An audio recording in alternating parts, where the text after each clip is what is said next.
Belum pernah melihat gadis seperti ini, baru pindah ke rumah baru, dia pergi merayu tetangga. Saat video call, dia dengan sengaja membuka tali bajunya.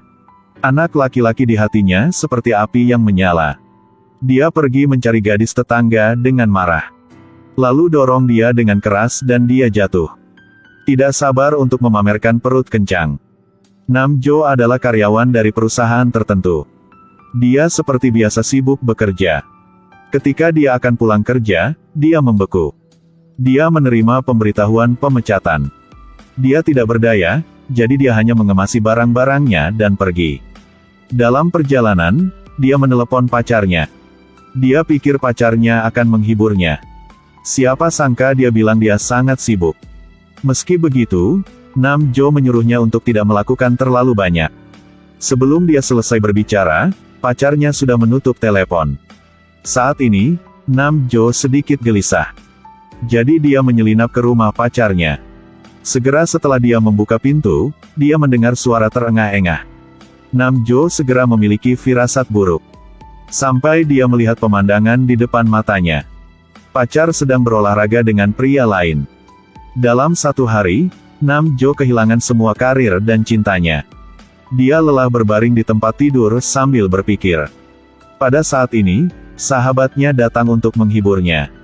Tetapi secara tidak sengaja mengatakan beberapa kata yang keterlaluan. Nam Jo dengan marah duduk dan berteriak. Sebenarnya, sahabatnya ingin dia melupakan masa lalu. Kemudian mereka berdua pergi ke restoran untuk minum. Di meja makan, mereka mengutuk keluarga pacar mereka. Stres juga dianggap sedikit berkurang.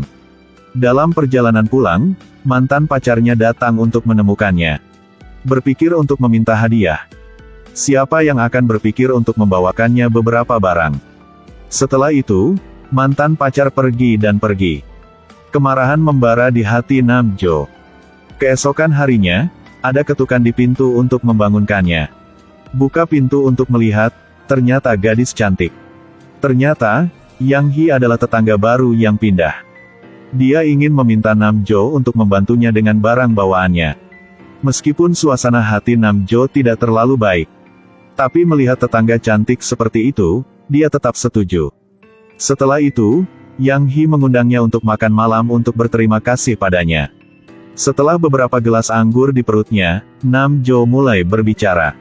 Dia memberitahu Yang Hee tentang dia yang diselingkuhi. Dia sulit mendapatkan pacar. Hasilnya belum diadakan. Lalu pacarnya berselingkuh dengan orang lain. Ini benar-benar menggertak orang jujur. Berbicara dan berbicara, Nam Jo mulai menangis. Pada saat ini, Yang Hee tiba-tiba mengucapkan sebuah kalimat. Katanya dia bisa jadi pacar barunya. Nam Jo mendengar itu dan menangis. Dia pikir, Yang Hee menggodanya. Dia tidak peduli dan berbalik untuk pergi. Tapi Yang Hee bilang dia serius. Mungkinkah Nam Jo tidak menyukai seseorang seperti dia? Nam Jo agak canggung. Siapa yang tidak akan jatuh cinta dengan gadis menawan seperti ini? Ketika dia sampai di rumah, Nam Jo mengira dia sedang bermimpi. Akibatnya, Yang Hee memanggil Nam Jo lagi. Lihat gadis yang begitu menawan. Nam Jo meskipun semuanya meledak ke kamarnya. Lakukan apa yang harus dilakukan kekasih. Lantai atas baru saja pindah ke seorang gadis di sebelah. Pria itu sedikit terguncang. Jadi dia menyerbu ke kamarnya. Tidak sabar untuk menunjukkan cintanya. Selesai, keduanya sangat senang. Lihatlah wajah tersipu malu Yang Hee. Nam Jo mau tidak mau harus berolahraga sedikit lagi. Pada hari kedua ketika dia bangun, Yang Hee tidak terlihat. Nam Jo mengira dia sedang bermimpi. Ketika dia pergi ke atap, dia terkejut. Tanpa diduga, Yang Hee sedang berolahraga. Tubuh seksi ini membuatnya semakin bersemangat. Setelah itu, Yang Hee dengan antusias menyapa Nam Jo. Memikirkan adegan memalukan kemarin. Nam Jo sedikit gagap. Tapi Yang Hee tidak menyadarinya. Sebaliknya, dia ingin pergi ke rumahnya untuk mandi. Nam Jo berpura-pura tenang dan membawanya ke kamar mandi. Hasilnya otomatis menanggalkan pakaian. Jadi mereka berdua dengan mudah menjadi kekasih. Nam Jo sangat puas dengan Yang Hee. Saat makan, sumpitnya jatuh ke tanah. Namjo hendak membungkuk untuk mengambil sumpit. Kemudian dia melihat kaki putih dan celana pendek Yang Hee. Yang Hee berpikir bahwa Namjo menyukainya. Jadi dia melepasnya dan memberikannya kepada Namjo sebagai hadiah. Adegan ini baru-baru ini dilihat oleh sahabatku Namjo. Penasaran, dia masuk dan bertanya tentang hubungan antara keduanya. Yang Hee katakan terus terang bahwa dia adalah pacar Namjo. Setelah mengatakan itu, dia pergi ke kamar mandi. Namjo berada di luar memberitahu sahabatnya apa yang terjadi. Sahabat tidak percaya bahwa Yang Hee yang cantik setuju untuk menjadi pacar Namjo. Namjo melihat ini tanpa ragu-ragu dan mengusir sahabatnya. Beberapa hari kemudian, mereka berdua semakin terikat satu sama lain. Mereka pergi jalan-jalan bersama, bermain game bersama.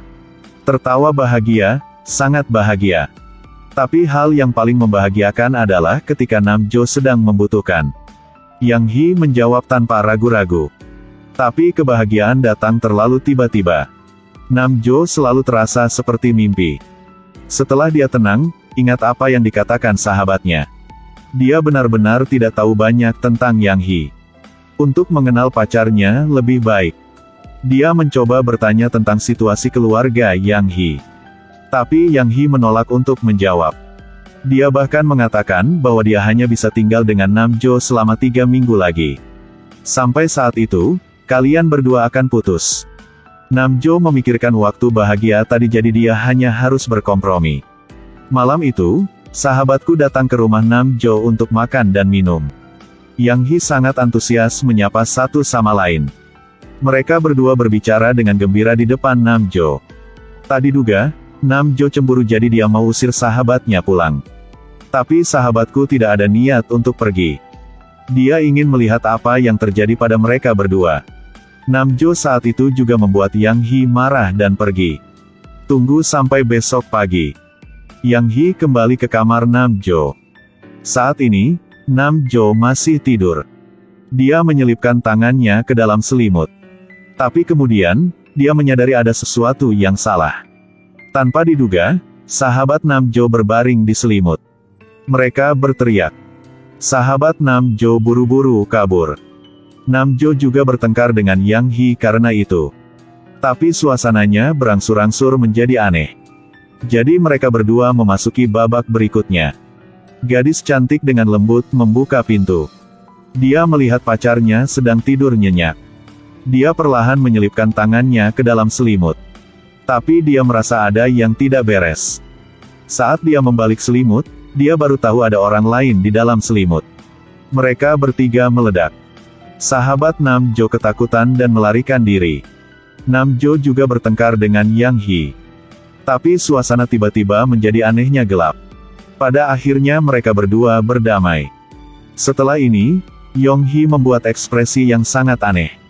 Namjo merasa bahwa dia sangat mirip dengan mantan pacarnya. Yang Hee juga tidak menyembunyikan fakta bahwa dia mengenal Sung Ae. Untuk mengetahui identitas sebenarnya dari Yang Hee, Namjo baru saja menemukan mantan pacarnya. Tapi Sung Ae bilang dia tidak tahu Yang Hee. Setelah itu, dia menceritakan kisah mereka berdua tahun itu. Setiap waktu membuatnya sangat tak terlupakan. Sung Ae bertanya tentang situasi Namjo saat ini. Juga mengundang Namjo ke perusahaannya sebagai direktur. Namun, ada satu syarat. Itu adalah latihan dengan Sung Ae sekali.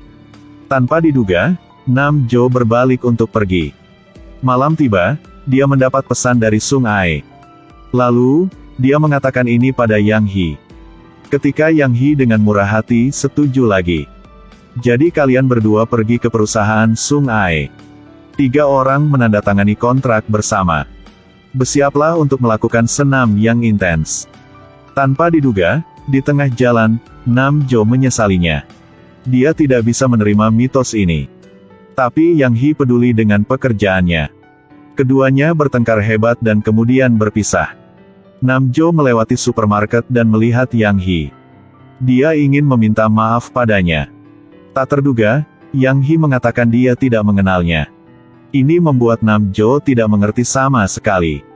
Ketika Namjo sampai di rumah, Yang Hee sudah ada di sana. Namjo berkata sambil tersenyum bahwa dia memikirkannya dengan matang. Tapi cinta adalah sesuatu yang tidak bisa sembarangan. Namjo bertanya pada Yang Hee mengapa dia tidak memperhatikannya sekarang. Yang Hee saat melihat kejadian itu tidak bisa lagi bersembunyi. Lalu menceritakan rahasianya. Ternyata dia dari dunia masa depan. Tahun itu, ketika dia pergi ke supermarket untuk bekerja, Namjo sangat antusias untuk membantunya. Jadi dia sangat tersentuh. Juga jatuh cinta padanya. Tanpa diduga, Yang Hee dipecat oleh bos lagi. Namjo mengejarnya tetapi mengalami kecelakaan. Saat itulah Yang Hee paling putus asa. Kemudian seseorang mengiriminya mesin waktu. Dapat menggunakan mesin ini untuk kembali ke masa lalu sekali. Yang Hee melakukan perjalanan kembali ke masa ketika mereka tidak pernah mengenal satu sama lain. Tepat pada waktunya bagi Namjo untuk putus. Itu sebabnya dia mengambil inisiatif untuk menghibur Namjo. Namun, sekarang hanya tinggal 3 hari lagi. Setelah mendengar ini, Namjo merasa sangat sedih. Tapi hanya bisa menerima kenyataan ini. Kalian berdua menghargai setiap momen bersama. Pada akhirnya, Yang Hee masih harus pergi. Namjo pergi ke supermarket itu untuk mencari Yang Hee. Tapi bos belum pernah melihatnya.